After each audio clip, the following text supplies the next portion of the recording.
YouTube live, something that I quickly put together here at the last minute. I'm going to adjust this camera a little bit here. See if that works out here. So just bear with me for a second here. I'll give an opportunity for a few more people to join on as well. Is that going to work? Doesn't seem like it's changing it much, but either way, we'll give a few minutes for people to sign on board here. But tonight I want to talk about I think some really interesting, really fascinating, cool stuff that has come out of the data as I've looked at it and as I've analyzed this recently. And I think it goes a long ways towards, frankly, solving the case. And I'll tell you why in just a couple of minutes here. We'll give a minute or two for people to sign on board, grab your adult beverage, join in with me. If you want to ask questions, feel free to ask questions. I'll do my best to answer these questions if any questions come in. So let me actually get on YouTube right now so I can see anything that may happen to come up on the question front. So just give me a second here and then we'll get this thing underway. We'll get the party started. Alrighty, real fast here. And looks like we're good to go. Alrighty. So, any case, yeah, let me go ahead and get started as far as this is concerned here. So, and this is just totally off the cuff. I've got a lot of stuff that I want to kind of get out to you, but it's so I'm going to be kind of like improvising and sort of like, laying it out in real time here. So if it's not as polished as one would expect, well, just bear with me. That said, I typically don't speak with notes or anything of that nature. I just don't like that kind of stuff. Even speeches, when I give speeches, I don't like having a piece of paper or teleprompter or anything else. I just speak. And so I kind of tend to wing it. So that's what I'm going to try to do here. So I'll start off by saying that, hold on.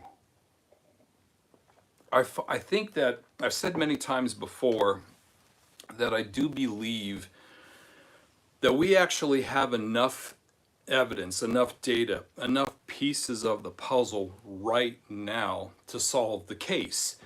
And it's just a matter of sort of drilling down into the data to see what it can tell us and what we can glean, what we can learn from that. And that's all I've really tried to do over the last several years, is really drill down into the data that we have, the evidence as far as at least I understand it, and see what we can glean from it, what can be learned from it. An example of it would be talking about the fact that D.B. Cooper boarded the jet with nothing other than the attaché case and a paper bag. He didn't have any luggage with him. Now, on the surface, it's like, okay, who gives a shit? What does that matter? He doesn't have any luggage with him. Well, I think it's a critically important thing to consider that he didn't have any luggage, because one would think that when he jumps, that he doesn't want to be dressed as D.B. Cooper for very long. He doesn't want to be wearing the same clothes for an extended period of time for all the obvious reasons. And so that's an interesting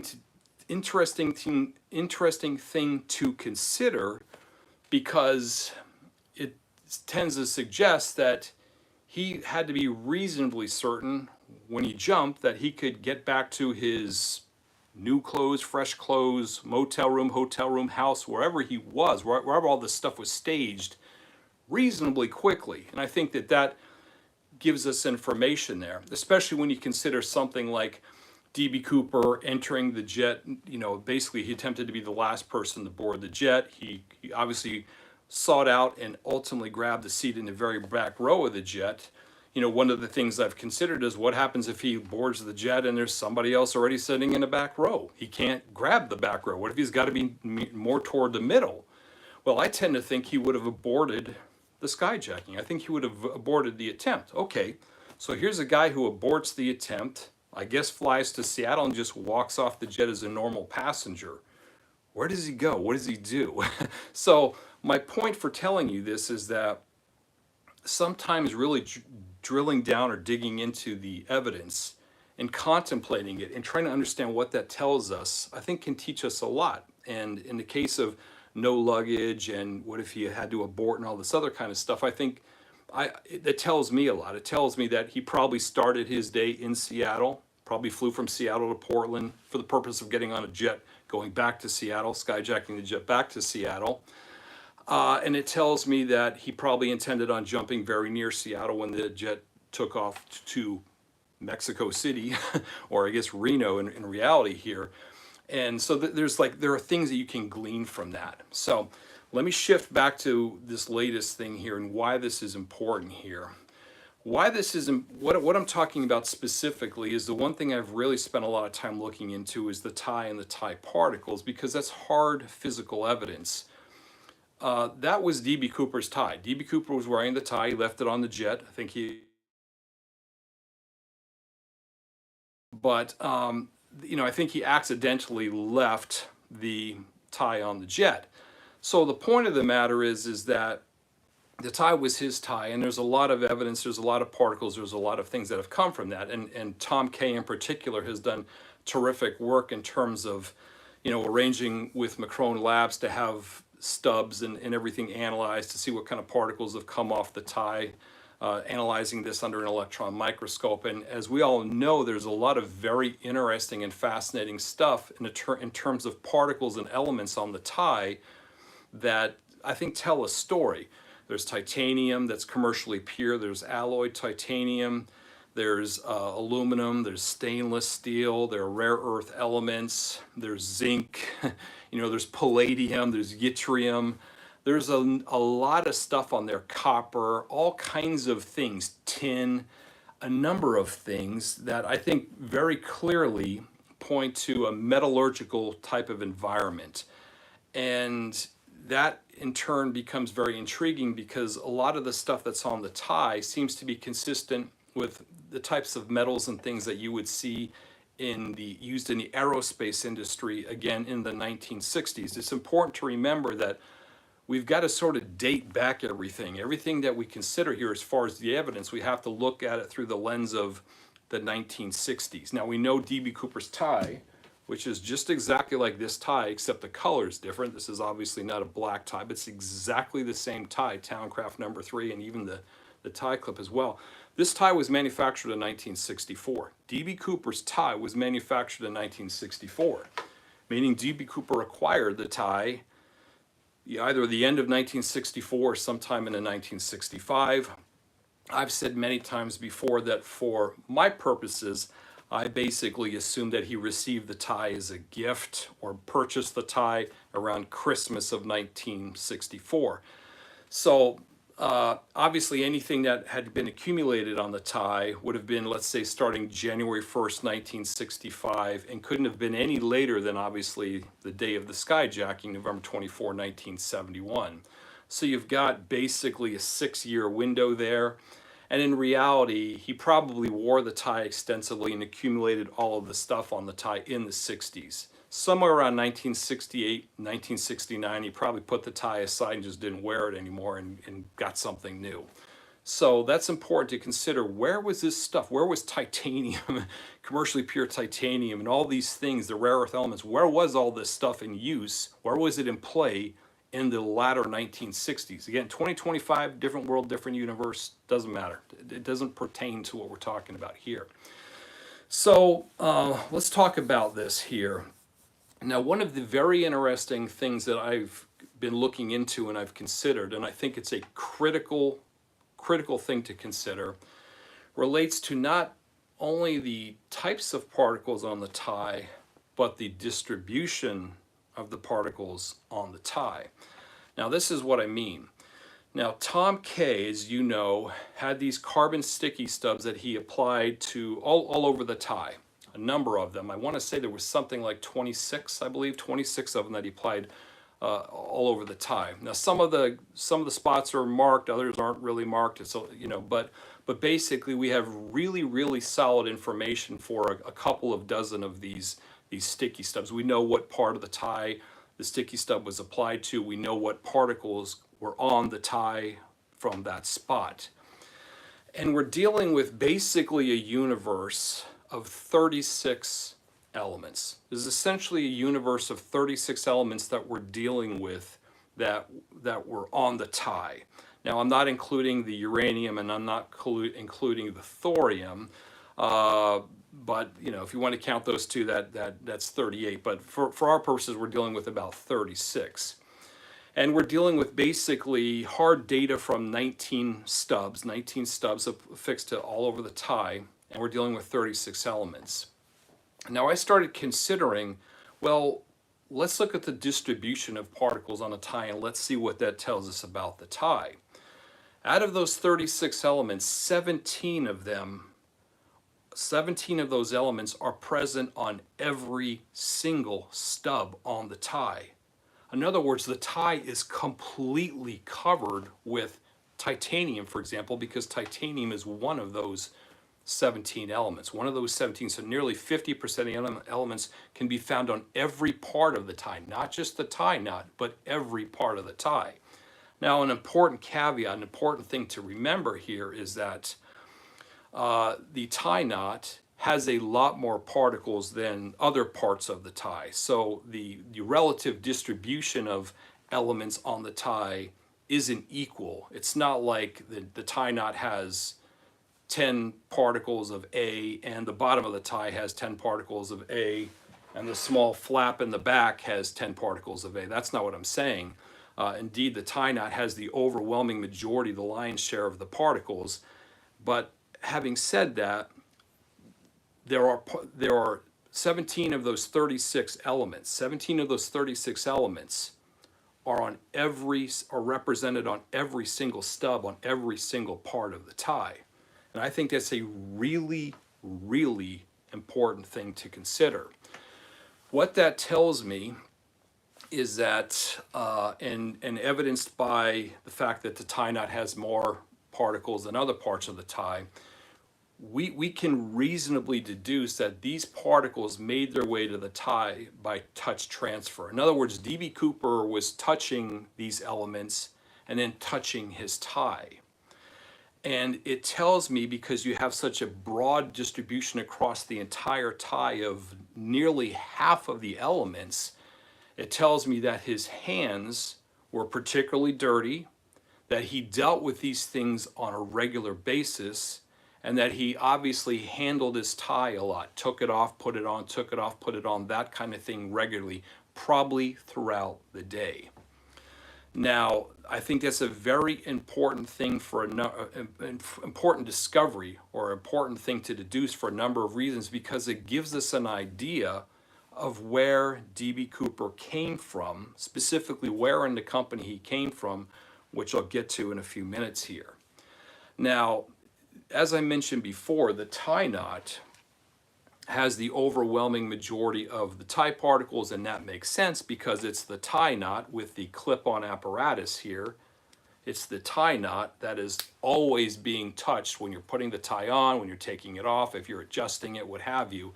So it makes perfect sense that there would be a hell of a lot of particles on the tie knot because he's touching that thing all the time relative to, let's say, this back little flap area here. So the tie knot, out of those 36 elements that we're talking about here, only 4 of those elements were not found on the tie knot at all. Only 4.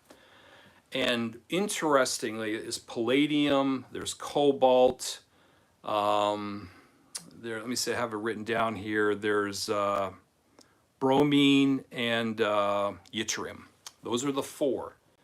There is not a single part or element of any of those, or trace or element of any of those 4 found on the tie knot, which is an interesting thing. More interestingly is that those 4 don't readily have, or they don't appear to have uses in the metal making process at all. The one exception would be cobalt. I know cobalt was used in stainless steel and crafting tools and this kind of thing. But the point of the matter is that D.B. Cooper apparently didn't deal with those materials, those elements often. Probably only touched them a few times, and that's why there are no deposits of any of those four actually on the tie knot, but there are on a few other places of the tie.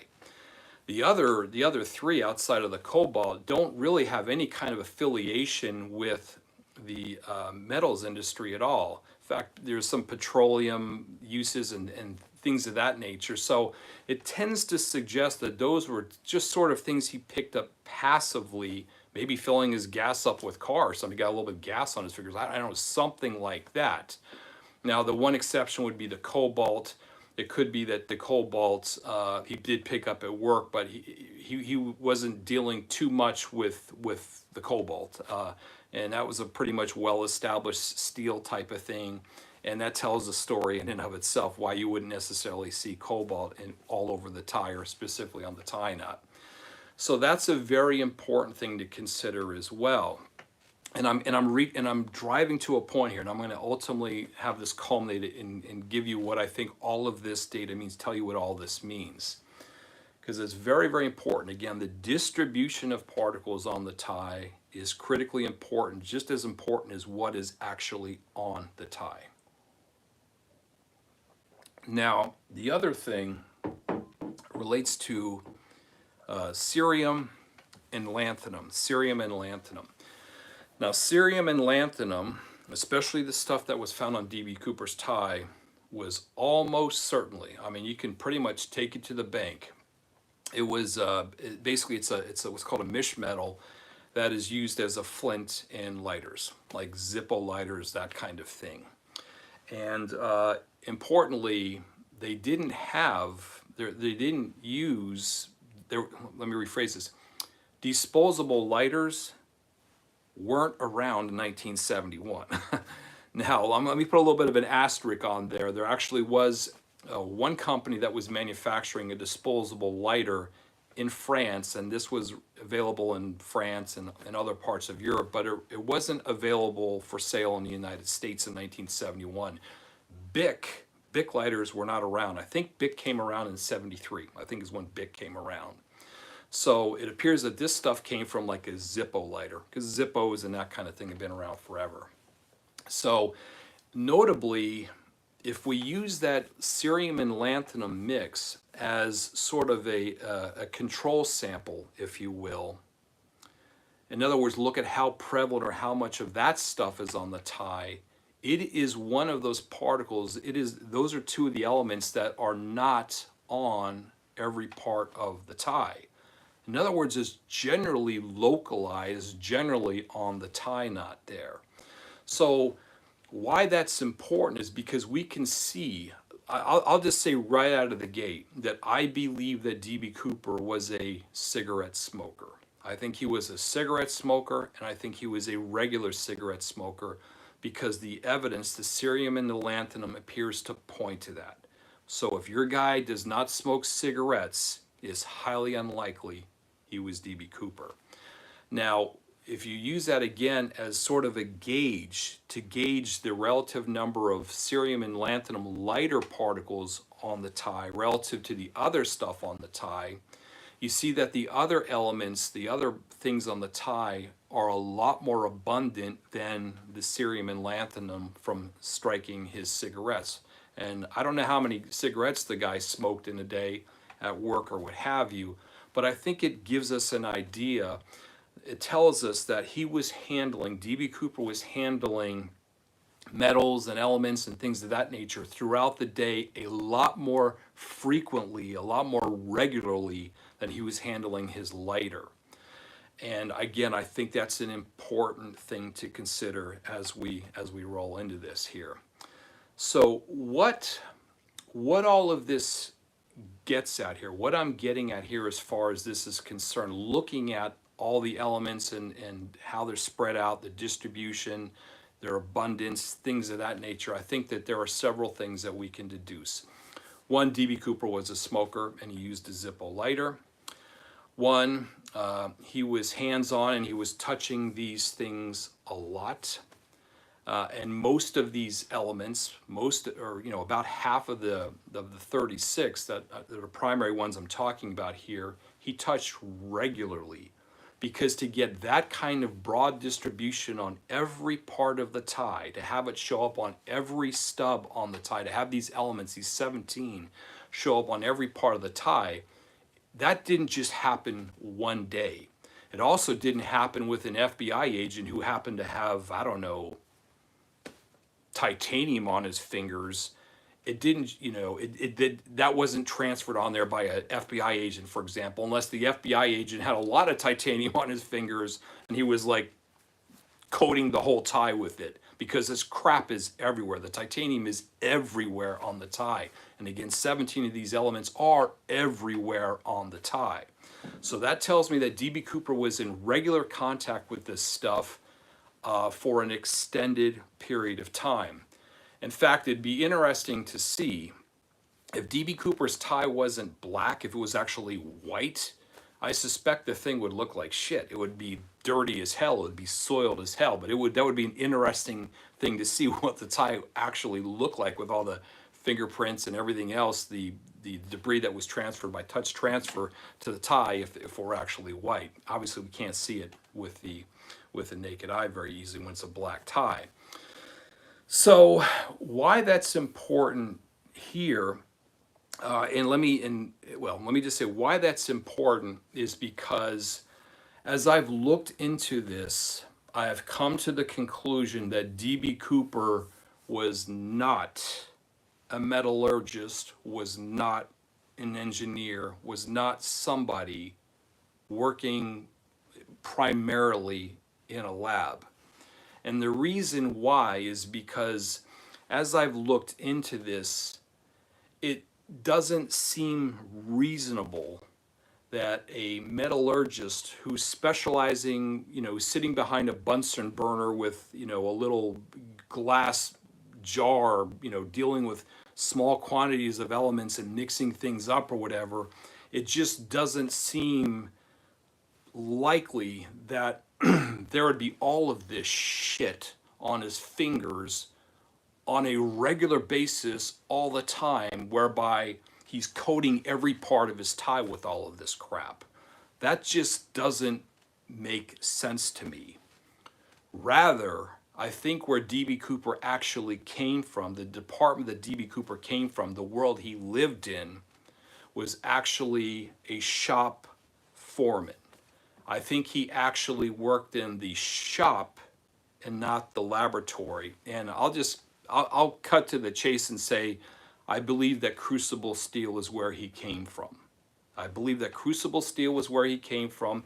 I think specifically the Robinson Township location, the location of the Hunter Research Lab, which was opened in 1964, the same place that the same time that the tie was purchased. And ironically, when the Boeing 727 first was delivered to Eastern Airlines, I believe that's where D.B. Cooper came from. And the Hunter Research Lab, that Robinson Township facility for Crucible Steel, and I've been to the place, had two parts. It had a lab on one part of the building, had a shop on the other part of the building, and basically the shop is where all of the shit came together. All the engineers and metallurgists that were working on various concoctions and things, and they had various specialties. Certain people like Vince Peterson worked primarily, almost exclusively in titanium, and other people had different specialties as well. But it was the shop where all of this stuff came together. It's the shop where small batches were actually whipped up. It's the shop where they cold rolled this stuff, or they stress test this stuff, or they drilled it. They did all those things with it. So it's the shop where the actual materials were found. And I do believe that D.B. Cooper was a foreman, supervisor, somebody of that caliber on the shop floor wearing a tie. Now, not wearing a lab coat or some protective coat over it, because it seems like that would have done a pretty good job of probably protecting the tie in a lot of ways. But I think he was a guy who was on the floor regularly, and he probably took off the tie and put the tie on a regular basis, as he sort of served as kind of the middle agent, the middleman between the guys on the floor who were actually doing the work on the floor, the shop floor, and then of course the engineers and so forth. And as I've looked into it, as I've researched, That appears to be what happened. That's how these guys operated. These guys, the shop foreman, the supervisor on the floor, did wear a tie. The guy would take the tie off when, you know, they're sitting behind their desk or whatever the case may happen to be.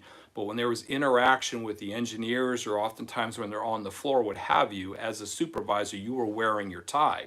Now, when you're talking about Crucible Steel in particular, I have photographs of that time of supervisors wearing the ties on the floor, just a white shirt with a black tie. So DB Cooper's in there somewhere.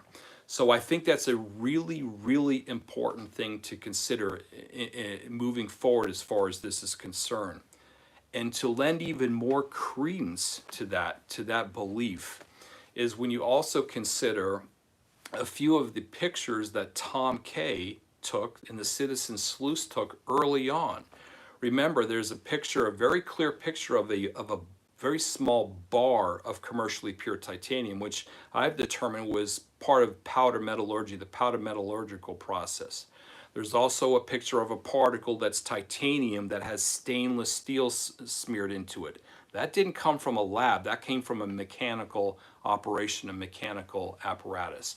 There's also a very clear picture of a piece of aluminum, a very fine coiled piece of aluminum, like it came out of a drill bit or something of that nature. So those particles clearly and easy to see on citizensleuths.com or citizensleuths.org website, Tom Kay's website, you can clearly see those particles in particular. That stuff didn't come from a lab, that came from a shop. So DB Cooper, I am convinced, came from the shop. That's where he primarily lived, was the shop. And that's why on a daily basis, as he's touching this stuff on the floor and he's touching his tie or whatever, that's why you get that mass distribution of all of these different elements: tin, titanium, copper, brass, rare earth elements. The one place where all of this stuff converges and comes together is the shop floor. That's why that stuff is all over his tie. So what that means for my purposes, and why I boldly say that I think we are very close to figuring out who this guy was, is the obvious reason. I'm looking at people who managed and supervised on the shop floor. And we're dealing with a relatively small number of people, and I am working diligently to identify somebody who I believe was DB Cooper from that facility, from that floor. So as far as DB Cooper is concerned, and I think it's very, very close. I believe it's very, very close. We'll see. But DB Cooper, this is sort of my new description of DB Cooper as far as I understand it. Again, a guy that's probably about 50 years of age. He was a guy who may be a white guy. He may have had Italian heritage, may have had a Latin heritage, because he was, you know, described as swarthy by some. He was described as white by others. So I don't really know what to make of that there. He had obviously short black hair. I don't know if he dyed his hair black. I mean, to be 50 years old and have jet black hair, or about 50 years old and have jet black hair, was certainly possible. But a lot of gentlemen, certainly by the time they reach the age of 50, start having, you know, gray hair start popping up. If not, the whole head is already gray. So, you know, whether he had black hair or dyed it black, or he had brown hair and dyed it black, you know, it's a little bit of up in the air thing. His eye color, I don't know. I have no idea what his eye color is. It may be brown.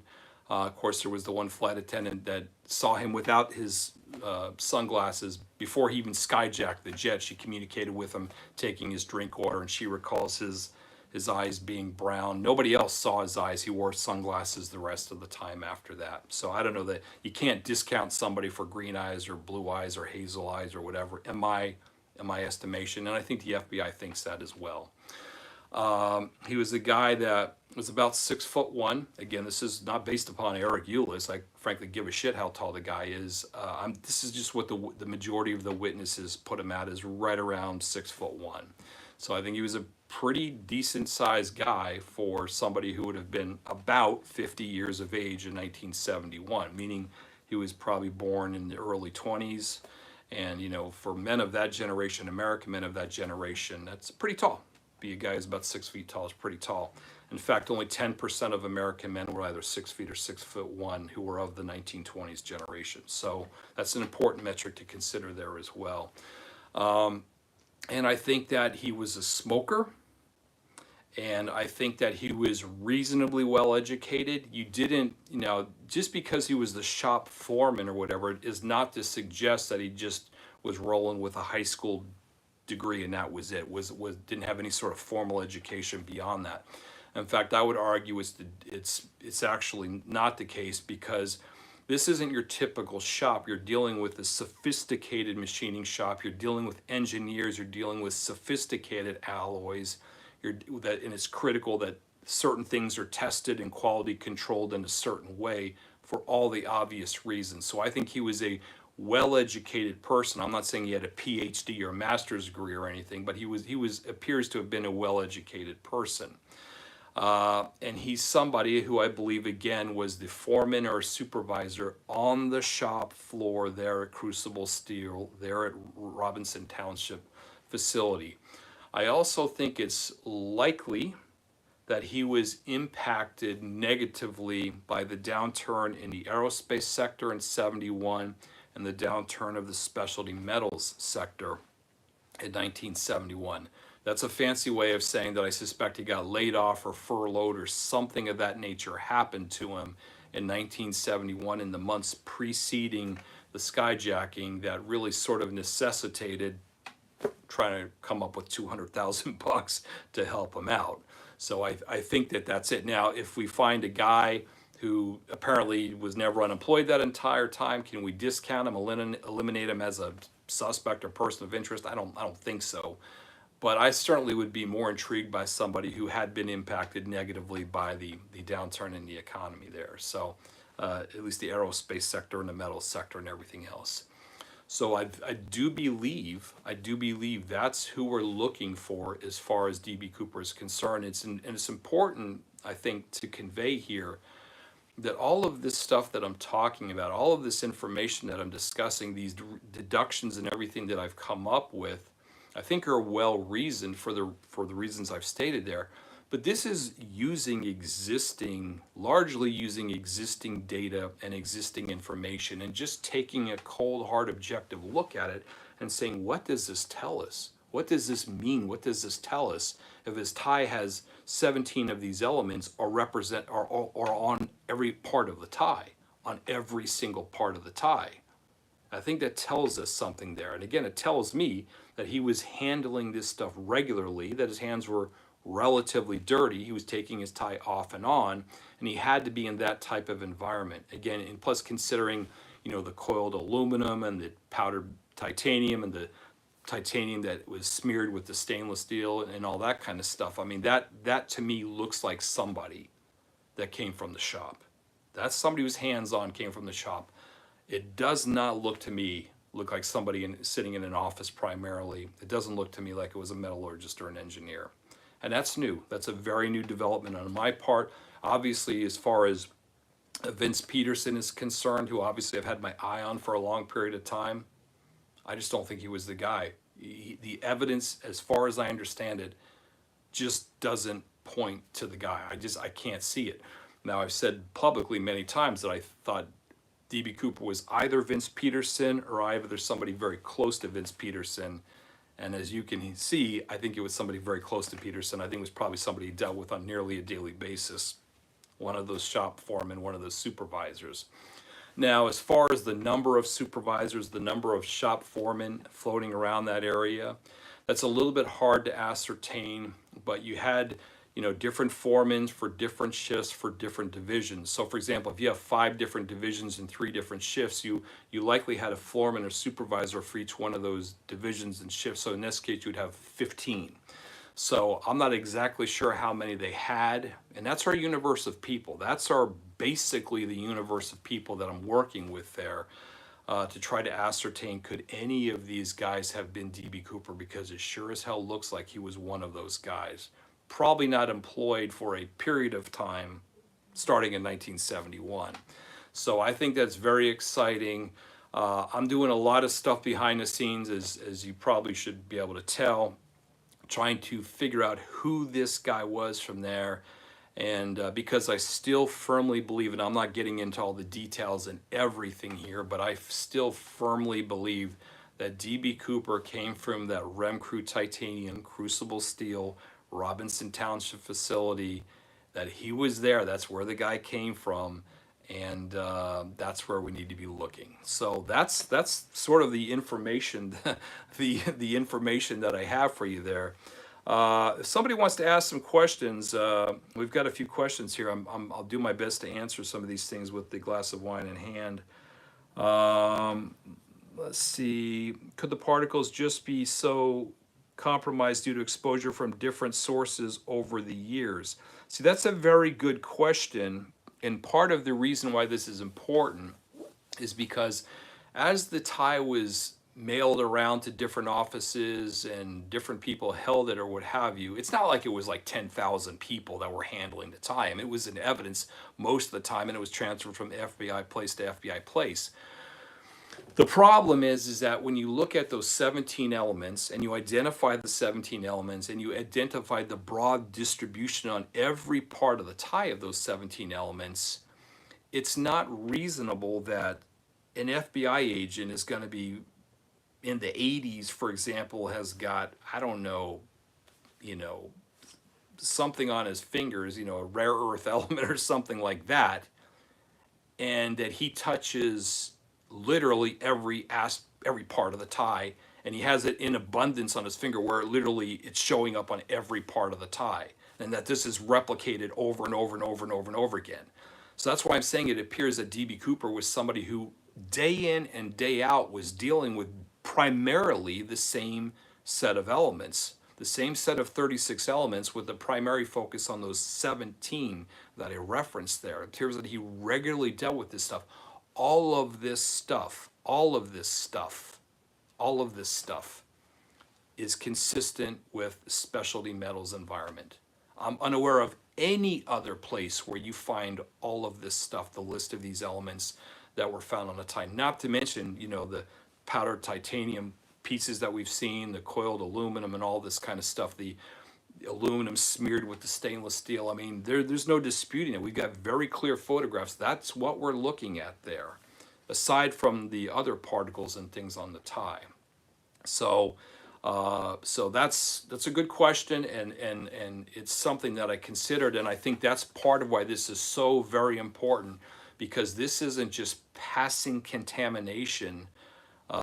This is something much more regular. That's from D.B. Cooper himself, regularly handling these elements, these particles, these elements, these things, and regular touching his tie over an extended period of time. Like I said, let's say 65 through 69, let's say 4 or 5 year period of time. That's what that tells me there. And he probably wore the same damn tie over and over and over again. Thorium reactor, the question about the thorium reactor. The thorium and the uranium, there are only a few particles, a couple particles of the thorium and uranium. Obviously, they were only found in one part of the tie, which, guess what, was on the tie knot. The tie knot has everything. That contains everything, basically, except those 4 elements that I referenced earlier.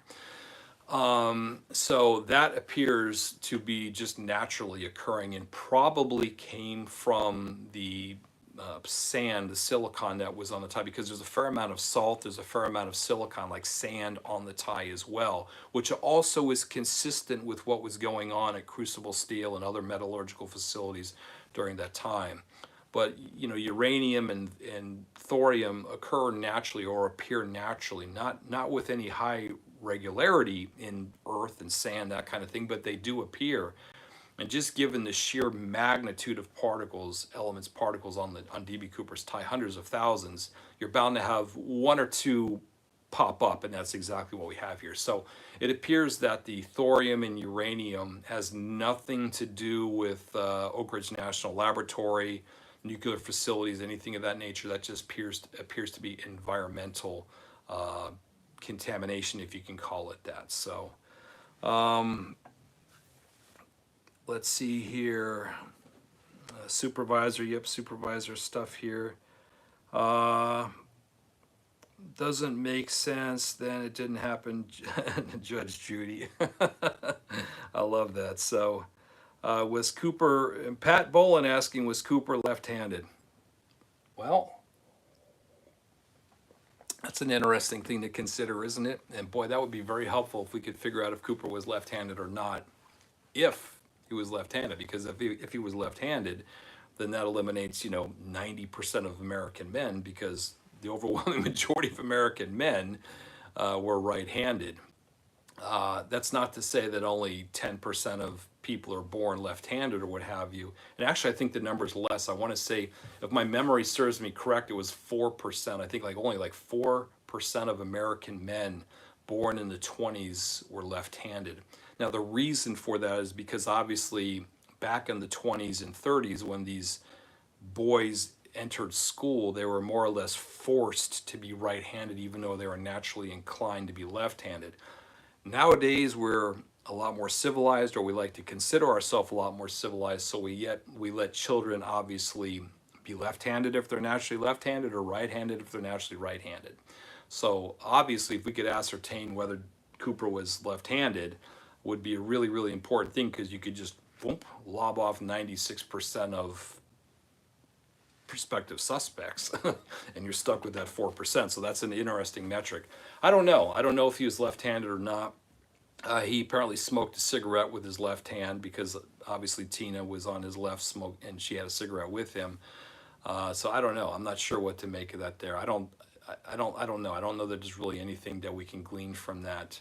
Boy, it sure would have been nice to have DB Cooper, have somebody watch DB Cooper strike at least one match, because obviously if you're striking a pack of matches, you're obviously going to use your dominant hand. I'm right-handed, and I've tried striking a match with my left hand, and it's just really, really awkward. Unless you're unless you're playing fifth level chess with the flight attendants and everything, you're just gotta, if you're right-handed, you're using your right hand. If you're left-handed, you're using your left hand. But unfortunately, there's nothing in the files related to that, which is unfortunate, of course. So, but that's the case as far as that goes. What happened to the briefcase? Don't know. The briefcase is gone. It went out the jet. I think DB Cooper jumped with the briefcase tied to himself, along with the money bag and the dummy reserve parachute that was never found. I think he took all of that stuff with him. It's never been found. None of the stuff has ever been found on the ground. And it just seems to me that something would have been found somewhere if he had just chucked it out in the woods or whatever. And part of the reason that I say that is because a significant amount of the land between Seattle and, let's say, Vancouver, Washington, where he jumped, a lot of that is forest. And a lot of that is forest that has been logged by Weyerhaeuser over the years. And Weyerhaeuser uses a 40-year cycle. So in other words, they clear cut everything, then they replant where they clear cut. 40 years later, they do it again with those, trees that have now grown up. So they're on a 40-year cycle.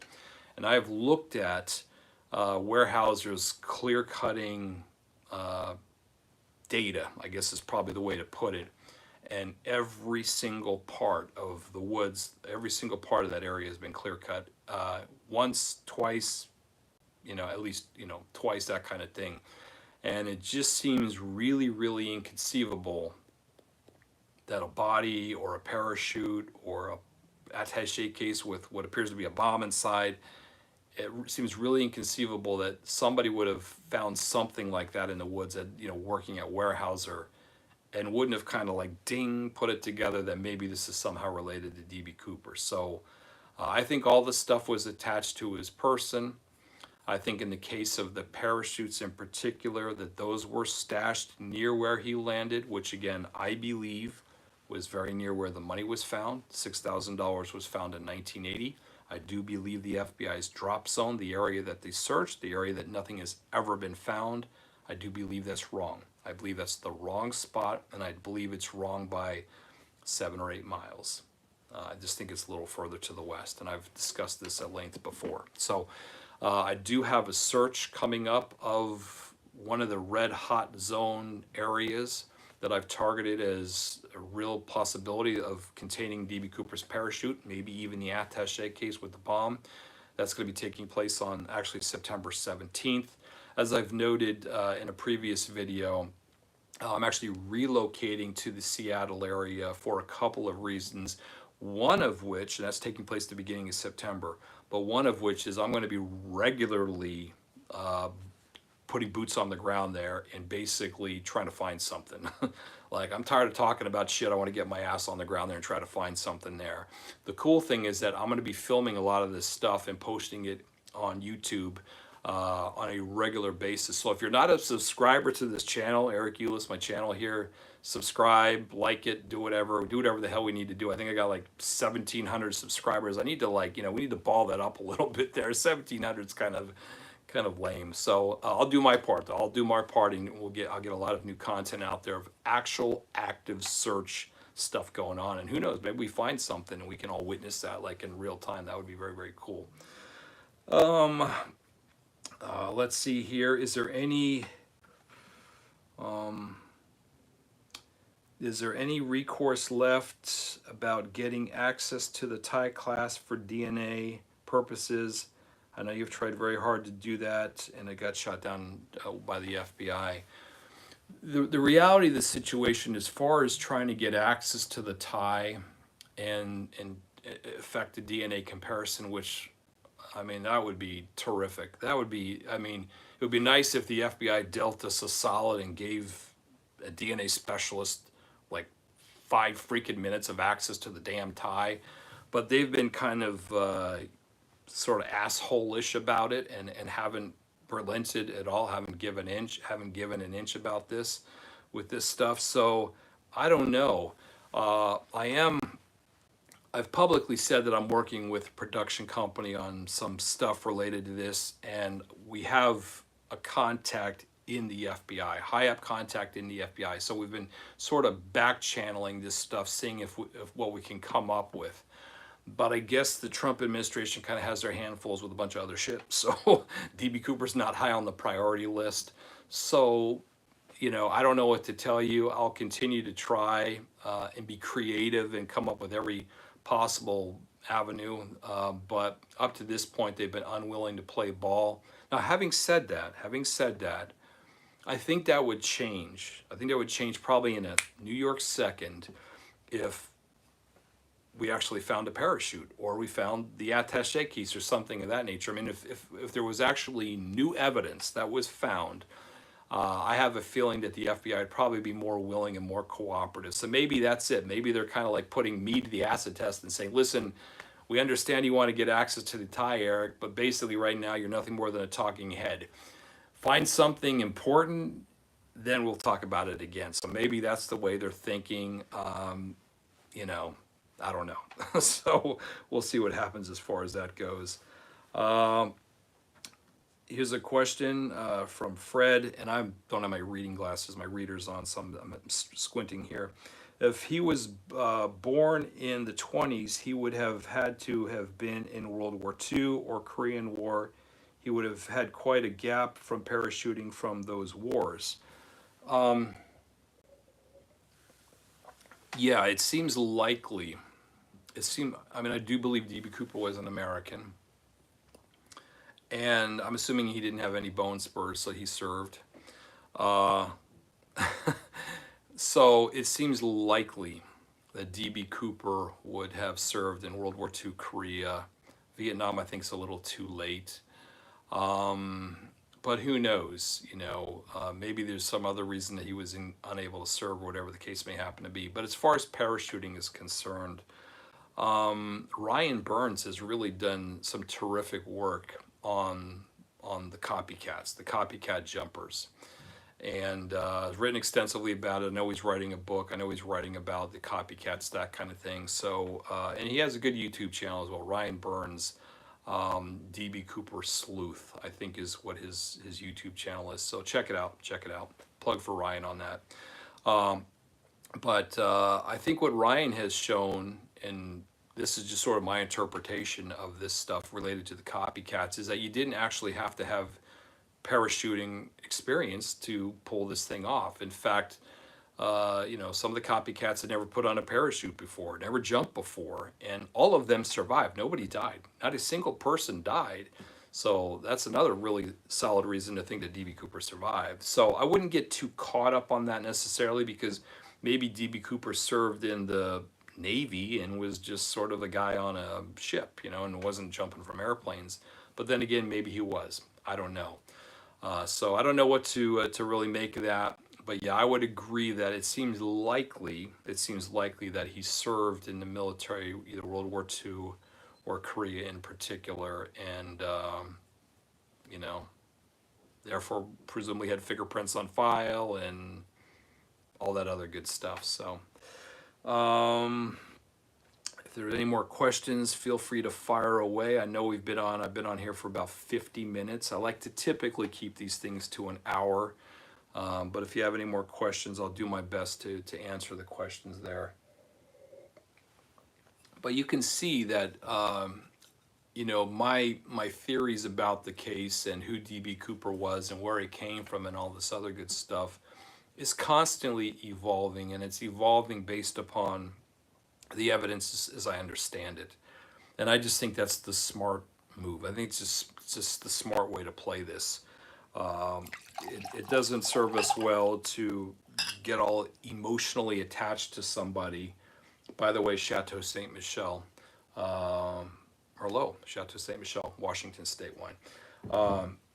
It just doesn't do us any good to get all, attached to somebody, and then even when it's pretty obvious that he's just not the guy, to still be attached to the guy. And there are a couple examples of that. Richard Floyd McCoy is an example. Richard Floyd McCoy was not D.B. Cooper. Thomas Colbert was adamant that Robert Rackstraw was D.B. Cooper. Robert Rackstraw was not D.B. Cooper. There was obviously Walt Recca has his contingent of people. Walt Recca was not D.B. Cooper. Dwayne Weber has his contingent, primarily his now late wife, Joe Weber. Dwayne Weber wasn't D.B. Cooper. Kenny Christensen wasn't D.B. Cooper. I would say that anybody who really looks into this case, honestly, you should probably be looking, like I said, at the exact areas I'm talking about, Crucible Steel and the shop and supervisor, foreman, that type of thing. But if either way, if you decide that I don't know what I'm talking about and you go somewhere, some other direction, I would say that at a minimum, at an absolute bare minimum, at least have a reasonable explanation for the particles on the tie. Because again, there's a lot of shit on that tie. There's a lot of stuff on that tie. And the stuff is consistent with metallurgist stuff. It's consistent with the aerospace sector, specialty metals. I mean, it makes a lot of sense that there's a Boeing connection there. And so I just, like I've said before, if you can't explain the tie, then he's just simply not the guy. That's just all there is to it. So for what it's worth, that's my dime bit of advice as far as that's concerned. Do you think he buried the parachute? No. And that's a good question, Fred. Do I think he buried the parachute? And I'll tell you why I don't think he buried the parachute, because it'd be difficult to bury it. The parachutes are large. There were two parachutes, but they were large. They were pretty large. In that whole area there, whether you're talking around Tina Bar, which is where I believe he landed, or you're talking in the FBI zone, the land is kind of hard. It's like a clay. It's a pretty hard earth there. And you would have to dig a sizable hole to bury that. And I just don't think it's necessary. I don't think it's necessary, because honestly, as far as D.B. Cooper is concerned, I mean, he didn't own the parachutes. They were delivered to him by the authorities. As long as he stashes the parachute, and let's say 2 months later they find the freaking parachutes, who gives a shit? So you find the parachute in 2 months, who cares? Great, D.B. Cooper landed. D.B. Cooper was here 2 months ago. Well, how does that help us now? So there's just no reason to bury them.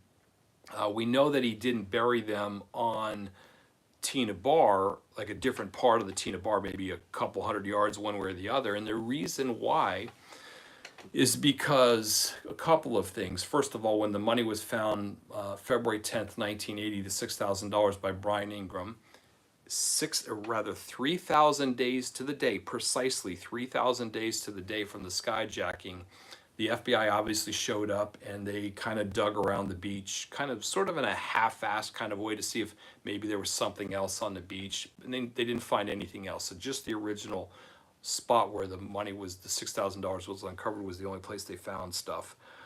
Now, having said that, Mother Nature has dealt us a solid.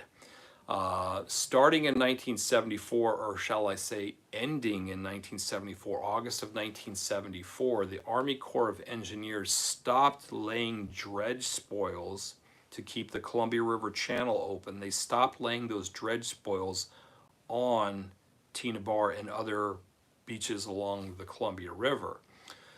The net effect of laying dredge spoils on there every couple of years or every 5 years or whatever previous to 1974 was that it mitigated the effects of erosion. So there wasn't a significant amount of erosion or significant amount of change to that area.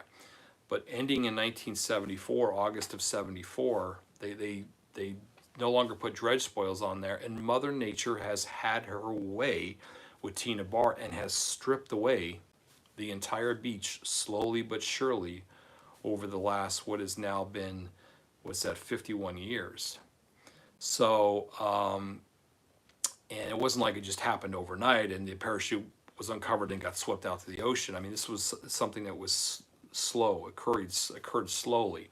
So certainly if something started to become uncovered at some point, whether it be money or bomb or parachutes or whatever, somewhere along that stretch of the Columbia River, somebody would have seen it, somebody would have noticed it, but nothing ever came up. So we know with a high degree of certainty that nothing else was buried on Tina Bar or left behind on Tina Bar after the, putting aside the $6,000 that was later found.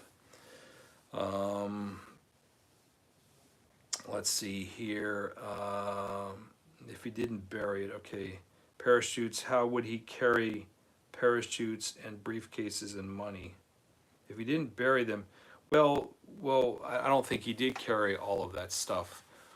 Obviously, when he had all that stuff strapped to him when he jumped from the jet, which weighed about 70 pounds. I believe that he used something around 100 feet of shroud line that he cannibalized from one of the parachutes he left behind on the jet. He used that shroud line to apparently tie to his person the money, the dummy reserve parachute, and I also believe the attache case that ostensibly carried the bomb. So I believe he jumped with all that. And then he had the good parachute on his back, obviously, which was perfectly good and functioned well and everything else. So it delivered him to the ground alive. Now, I believe when he landed, the first thing he did, I think he probably landed in a field because it's basically, the area where I believe he landed is basically 95% just open agricultural field, Fazio's land, that kind of stuff. So very, very safe. Like, you're not getting harmed there. Like, I could jump and land there and I think I would be safe. And I'm old and I'm not much of a skydiver. So, so that's saying something. But either way, so I think he landed safely. But having said that, common sense just tells me that as soon as he lands, he can't be sure that somebody didn't see him descending down from the clouds. I mean, the bottom 5,000, I think the cloud layer was 5,000 feet up. So he had, a good 5,000 feet of drifting down with a big, 26, 28 foot, canopy, white canopy, which, would be noticeable if you happen to be looking up there. So it tells me that as soon as he lands, he's like, let me get the hell out of Dodge because, again, you don't want the Army, Navy, Air Force, Marines showing up in the next 10 minutes and you're sitting there, holding your junk out there in the freaking field, and you're in prison for the next 40 years. So I think he immediately scurried to the edge of the woods, took the parachute, chucked it, into a ravine or into some sticker bushes or whatever. As far as the attaché case, maybe he chucked it, maybe he didn't, maybe he just took the bomb out of it and threw that there. I don't really know, but I believe he got rid of most of the bulk immediately, and then he just made the short walk to Tina Bar. When I say short, I'm talking, a few thousand feet, couple thousand feet to Tina Bar, And that area is sandy and very easy to bury the money. I had a reenactment a few years ago, 2 or 3 years ago, starting in the middle of the Fazio's land. I walked, I think, 3/4 of a mile with the 70 pounds worth of gear and everything to Tina Bar, offloaded the parachutes and everything, and buried the money just using my hand in the sand. I didn't like bring a shovel or anything. It took me 90 seconds. It took me like 90 seconds to bury that money. 90 seconds or 3 minutes. I can't remember. It was either a minute and a half or 3 minutes, but it was very, very, very fast. Buried the money, covered up, could never tell there was anything there. And then I walked 11 miles into Vancouver, and it took a couple hours, 2.5 hours as I recall, something like that. But it wasn't a big deal. I mean, I'm 59 years of age now, so let's see. If I did that 3 years ago, I would have been 56. So I'm most likely several years older than DB Cooper was back then, and I didn't have a problem with it. I don't smoke cigarettes, and I'm in reasonably good shape. But DB Cooper also appeared to be in reasonably good shape. He wasn't overweight or anything of that nature. Apparently liked his cigarettes and liked to have an occasional drink. But my point is that it was easy to do. And if you've got adrenaline kind of going through your veins, and you're like, hell yeah, man, I just got away with $200,000. Like, I think it makes it that much easier. So the point is that him landing there 8:15 in the evening, November 24, 1971. I think if he lands at around 8:15, which is a pretty solid time, he probably landed right around 8:15. Let's say give him 2 hours and 45 minutes. That means by basically, 11 o'clock at night, he's in Vancouver sitting at the Trailways or Greyhound bus station, probably trying to catch a ride back up to Seattle. That's what I think. That's personally what I think happened. And, so when you think about that, he's down there, 11 o'clock, whatever the deal is. I mean, it's at that time that the authorities just realize that he's even gone. It's only about that time, or, not too much earlier, that the plane finally lands in Reno and they realize, yo, our dude is gone. So he has a pretty big head start, and that's big enough to get away with it. So I think that's what happened as far as that goes. Pat Bolin. So to be clear, of the current known suspects, all are off the table. Yes, according to Eric Ulis. I believe that DB Cooper is a complete unknown. Thus far. So maybe I know who the guy is because I'm working on stuff behind the scenes. Maybe I don't. I don't know. But the point of the matter is, to answer your question, Pat, to not be kind of fooling around with this. Yeah, I don't think he's any of the known or named persons of interest. Period. I just don't think he's him, and I do not believe that he is buried in the FBI files somewhere as one of the persons of one of the suspects in the FBI files. It was raining and dark. He wasn't seen. He had military training as an elite paratrooper, Black Ops. This was not some Joe Blow. Oh, regarding the Crucible Industries had management in other states. Sophie, I've said this before and I'll say it again. Badass DB Cooper, paramilitary, CIA, Black Ops kind of guys are a dime a dozen. Stories like that are a dime a dozen. Robert Rackstraw was one of these guys. One could argue that, Richard Floyd McCoy was one of these guys. There are a lot of people who were one of these guys. Christ, his name's slipping my mind. Oh God, there's another well-known guy. Maybe I've had a couple of these. I can't remember too many. The point is that that's a dime a dozen. It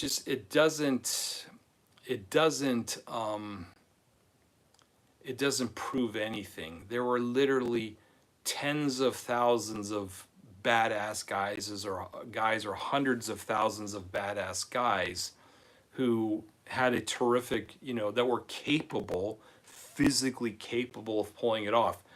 I have no military experience whatsoever, but I'm pretty sure I could have pulled this thing off. I'm pretty sure I could have strapped all that stuff to me, jumped, survived, pulled the ripcord, survived, buried the stuff, and left, and not said a goddamn word about it to anybody, because I think that's critical as well. He kept his mouth shut.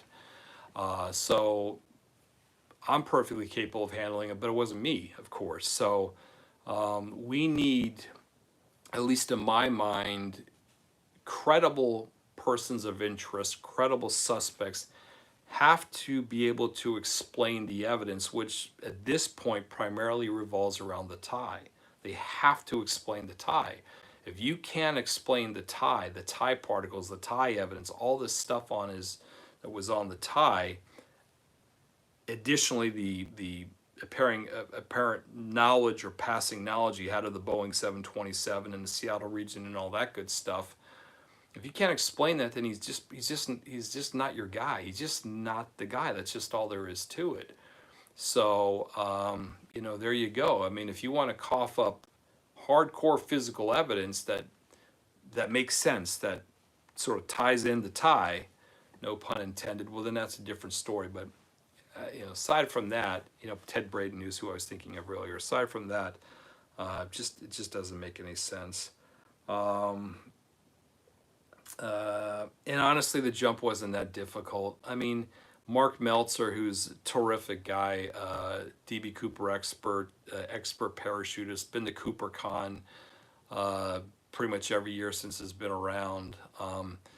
He said that, hey, listen, I mean, all he has to do, once you jump, you got one job: pull the ripcord. Pull the ripcord. Just pull the ripcord. That's your only job, and it's life or death. If you pull the ripcord, you will land alive. You'll survive. You will land alive. Now, if you landed in the middle of the Columbia River, well, that's probably gonna fuck up your night. But outside of that kind of thing, which seems really unlikely given where the money was found and everything, he's gonna be okay. So again, it didn't take Rambo to do this. Rambo, I mean, anybody can just pull the ripcord, and that's it. The parachute. The parachute was exceptionally durable. It was an emergency rig parachute designed, for military guys who bail out at, 500 miles an hour. That thing delivered him to the ground alive. That thing delivered him to the ground alive. Do you think he put money in the briefcase? That seems the most logical. Yeah, I do actually. I think that's likely. I think it's likely. After he landed. Obviously, the briefcase had a bomb in it, so it doesn't seem like he would have removed the bomb stuff while he was still on the jet, because it has to go somewhere. I mean, obviously it wasn't left behind on the jet, so it had to go somewhere, so may as well just keep it where it is. Once he lands on the ground, though, it seems, if I were to hazard a guess, this is just an educated guess, maybe it's a dumbass guess. I don't know. Maybe it's not so educated, but this is my guess. My guess would be that he landed and the components of the bomb, which I believe were fake, he stashed them with the parachutes. He took them out of the briefcase and stashed them with the parachute. Just chucked it.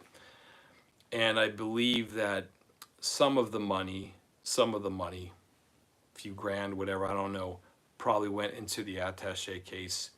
And I think he probably took that out with him and walked back to civilization, walked to Vancouver, Washington, walked to the Greyhound terminal with the attaché case, probably holding a grand.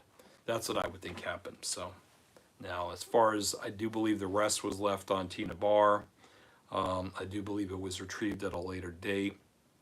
I believe there's scientific evidence that backs this up when we talk about some of the fine work that Tom Kay's done identifying diatoms, these organisms that bloom in the Columbia River. Specifically, we know that the money, the $6,000 that was left on Tina Bar, had summertime diatoms on it. In other words, it was exposed to the Columbia River water in the summertime, not in the winter when he jumped. So it seems very unlikely that he landed in the river, because the money would have got wet, right? Would have had winter diatoms on it. But I think that speaks to the summertime diatoms. I think that speaks to when D.B. Cooper actually went back and retrieved the money. I believe he retrieved it in the summertime, probably 6 or so months after the jump, which just so happens to be one of two events. The summer of 72 and the summer of 74 happened to be the only two events, high water events, between the date of the jump and when the money was found, when the Columbia River flooded, and flooded to such a degree whereby these part of the beach where the money was buried was actually underwater. The rest of the time, the money was buried high enough on the beach that it was not near the water. It was not under the water, the Columbia River water. So I think that those diatoms, that scientific evidence, the diatoms, the organisms from the summertime that were found on the money, speak to when the money was actually retrieved. Again, I believe D.B. Cooper was aware of the fact there was flooding taking place, probably became somewhat concerned that maybe the money would be uncovered on Tina Bar or swept out to the sea, and he hastily, I believe, probably shuffled back there. I believe he came from the East Coast, shuffled back there, and retrieved the money, thinking he got all of it. He accidentally left $6,000 behind, but thinking he got all of it, I think he bolted and got away with it. So I think that's what happened there.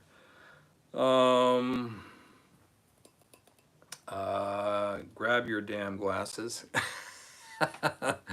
I got the important glass right here. So let's see. You have, you know what? That's a really good idea. I think I do. My reading glasses are right here. So what the hell? Let's make it easy on me. There we go. You have probably already explored this, but are there any personnel records left for Crucible or any evolution of the company? Is there a warehouse somewhere that is maybe storing them? As far as personnel records, that type of thing is concerned, basically there's nothing left or very little left. There is a repository of a lot of photographs, employee photographs from that time. So fortunately, a lot of that stuff has been saved. Crucible Steel no longer exists. It actually was kind of like divisions and parts of it were separated and sold off over the decades. And the last remaining part was called Crucible Industries, headquartered near, I think, Rochester, New York. And I'd communicated with the president of Crucible Industries on a few occasions, I don't know, 3 or 4 years ago, something like that. But they actually declared bankruptcy last year. It's either last year or it was last year. It's either the end of last year or the beginning of this year. But I've been following it. But basically, they're out of business. There's no more Crucible, so it's just completely gone. Syracuse, yeah, it may have been in Syracuse or in the suburbs of Syracuse. So, yeah, it's just no more. There's just nothing left. So, yeah. That's unfortunately the story of that. Let's see. Personally, I see Cooper as an ex-military guy, pilot, crewman, navigator, paratrooper, etc. I spoke to a Korean War vet. He said that it would be relatively easy jump with military chute. Yes, it would be. As far as, again, like actuarially speaking, yeah, he probably was an ex-military guy just because he was of an age where World War II Korea was a real possibility. So yeah, it seems like he likely served because a lot of people served, a lot of American men served. It doesn't mean that he was like Rambo badass or anything else, and then he just decided to, skyjack a jet in 71. But I think that he probably served, yeah. Probably was an ex-military guy. I endorse you for your position, but you aren't going to find jack to do with this so-called Cooper fella. I don't know what the hell that means. Okay. I'm not going to find jack with this so-called Cooper fella. Okay. I drive by the old Crucible building every other week. Okay, so Rob, are you talking, I'm curious, Rob, are you talking the one in Robinson Township? Or are you talking the one in Midland? I'm curious as to which one you're talking about. I've been to the Robinson Township building. I have not been to the one in Midland. I believe that D.B. Cooper came from the Robinson Township facility, which, again, was the Hunter Research Lab. It's called the Hunter Research Lab, and it opened in 1964. So, So I'll be curious as to which one. Syracuse. Oh, I'm sorry, Rob. Okay, so you're talking about the one in Syracuse. That was a. Okay, I get it. My mind's going crazy. You're talking about the Crucible Industries in Syracuse there. Yeah, it's unfortunate. I know they were looking for a buyer, but it doesn't sound like they've had much luck, and that seems to be just the state of manufacturing in the good old United States of America. Unfortunately, a lot of this stuff is seen its way overseas. So that's another story, right? That's another story. So been on 75 minutes here. If there are any last questions or whatever, feel free to fire away. I'll do my best to answer them, and we'll go from there. So let's see here. Chris M. I wonder if the 6K found on Tina Bar was simply three 2K bundles that Cooper pulled out and offered 2K each to Tina, and if it and also Alice and Flo, he might have had these in his pocket. My understanding is that he offered one packet to, I guess, Tina, or is kind of my understanding. It's all a little unclear based upon the files. I do not believe that he took out three separate packets of $2,000 apiece and offered it to all the flight attendants. I think he offered a packet to Tina, and Tina said that they cannot accept tips, gratuities, and therefore that was the end of it. I don't believe that this is money that was just sitting in his pocket, and then therefore that's why it was buried in the sand. Rather, I believe that what happened is that, D.B. Cooper, has been well documented, requested that the $200,000 be delivered to him in a knapsack, basically a backpack, and it wasn't. It was delivered in a cheap, open-top canvas bank bag. Didn't have a handle, didn't have a zipper, didn't have a snap. It was just kind of a shitty, cheap vault bag, single stitch. And I think D.B. Cooper, getting the bag, when he finally received the bag on the jet, realized, this thing's gonna, like, as soon as I jump out of the jet at 200 miles an hour, it's gonna just like rip wide open, and my hard-earned money is gonna go all over the place. So I think that D.B. Cooper realized that he had to take some of the money out. He had to lighten the load in that bag, basically. And I think that's what he did. I think he took some of the cash out. I don't know how much, maybe a quarter of it, maybe half of it, I don't know, and stuffed it into the dummy reserve parachute, the inoperable dummy reserve parachute that also went missing, that's also gone. So I think that's why he took that, is he used it to house some of the money, to lighten the load in the bank bag, and then he used parachute cord and everything to tie up the bank bag and everything to his purse, and then he jumped. And I think that when he landed and it came time to bury the money, obviously the portion of the cash that was still left in that canvas bank bag, all tied up, I think he just threw that in the hole and buried it on the beach.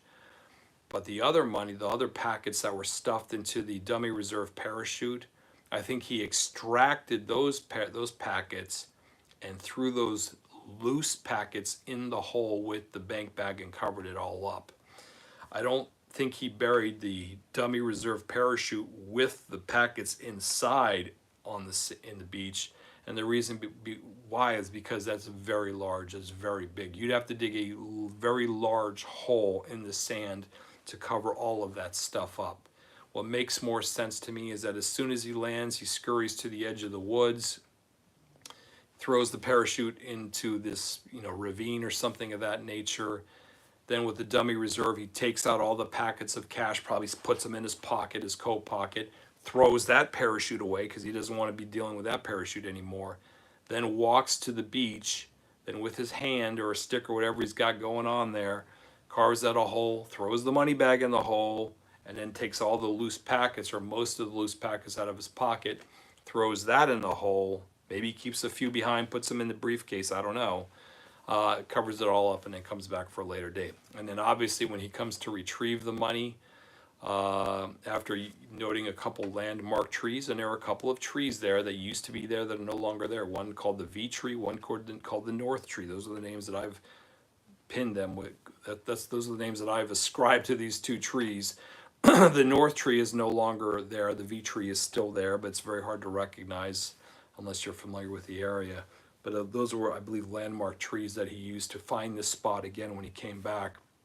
And I think he retrieved it all, and just, obviously just didn't dig far enough to the left or the right or whatever to he left those 3 packets kind of just sitting in there, and then that stuff was just left for 1980 for Brian Ingram to find in 1980. So I think that's what happened there. That's my theory, and I'm pretty sure it's right.